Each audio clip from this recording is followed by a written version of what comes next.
Welcome back to mini world of dreams. आज हम बात करेंगे हिंदी साहित्य के एक सशक्त स्वर राजेश जोशी की, जिनकी कविता बच्चे काम पर जा रहे हैं ने सामाजिक संवेदनाओं को झकझोर कर रख दिया।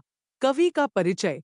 राजेश जोशी का जन्म 18 जुलाई 1946 को नरसिंहगढ़, मध्य प्रदेश में हुआ।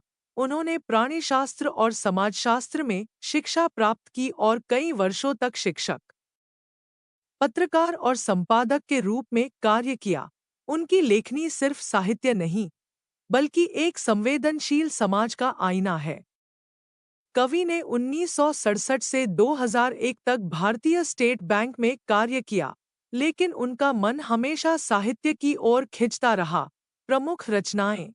उनके प्रमुख कविता संग्रह हैं समरगाथा 1977, एक दिन बोलेंगे पेड़, मिट्टी का चेहरा, चांद की वर्तनी 2006। इसके अलावा उन्होंने कहानियां, नाटक और आलोचनाएं भी लिखीं। राजेश जोशी की कविताएं कई भाषाओं में अनुदित हुई हैं और उन्हें अनेक सम्मानों से नवाजा गया, जिनमें साहित्य अकादमी पुरस्कार 2002 प्रमुख है। पहले हम कविता को अच्छे से पढ़ लेंगे, बाद में कविता का अर्थ पढ़ेंगे। बच्चे काम पर जा रहे हैं। कोहरे से ढकी सड़क पर बच्चे काम पर जा रहे हैं। सुबह सुबह बच्चे काम पर जा रहे हैं। हमारे समय की सबसे भयानक पंक्ति है यह। भयानक है इसे विवरण की तरह लिखा जाना चाहिए इसे सवाल की तरह। काम पर क्यों जा रहे हैं बच्चे? क्या अंतरिक्ष में गिर गई हैं सारी गेंदें? क्या दीमकों ने खा लिया है सारी रंग-बिरंगी किताबों को? क्या काले पहाड़ के नीचे दब गए हैं सारे खिलौने? क्या किसी भूकंप में ढह गई हैं सारे मदरसों की इमारतें? क्या सारे मैदान, सारे बगीचे और घरों के आंगन खत्म हो गए हैं एकाएक? तो फिर बचा ही क्या है इस दुनिया में? कितना भयानक होता अगर ऐसा होता। भयानक है, लेकिन इससे भी ज्यादा यह कि है सारी चीजें ज्यों की त्यों। कवि इस कविता के माध्यम से ये कहना चाहते हैं कि कविता का सारांश। एक सुबह थी, बहुत सादी सी, लेकिन कुछ अलग थी। मैंने देखा, कोहरे से ढकी एक सड़क थी और उस पर कुछ बच्चे चल रहे थे। न बैग था उनके कंधे पर, न हाथ में किताबें, बस एक पुराना झोला और थकावट से झुकी हुई पीठ। मैं थोड़ी देर तक चुप खड़ी रही, फिर अपने आप से पूछा, ये बच्चे कहाँ जा रहे हैं?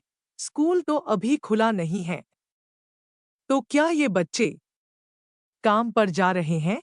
क्या सच में हमारे वक्त की सबसे भयानक बात यही नहीं है कि अब बच्चे भी काम पर जा रहे हैं?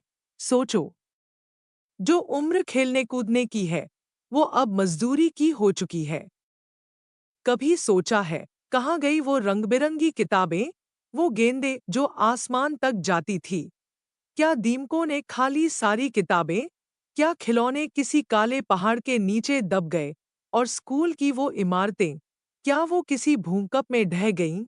या शायद हम ही इतने व्यस्त हो गए कि हमें ये सब अब सामान्य लगने लगा। कवि राजेश जोशी की ये कविता सिर्फ शब्द नहीं, एक आईना है। एक झटका है उस समाज को जिसने बच्चों का बचपन छीन लिया है। ये कविता हमें झकझोरती है, कहती है, सोचो, सवाल करो और जवाब मांगो। कितना डरावना होता अगर सच में दुनिया से मैदान, बगीचे, आंगन सब गायब हो जाते।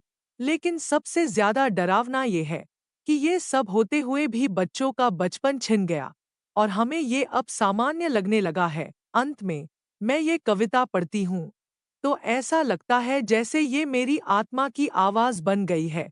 हमारे समय की सबसे डरावनी लाइन अगर कोई है तो वो यही है, बच्चे काम पर जा रहे हैं।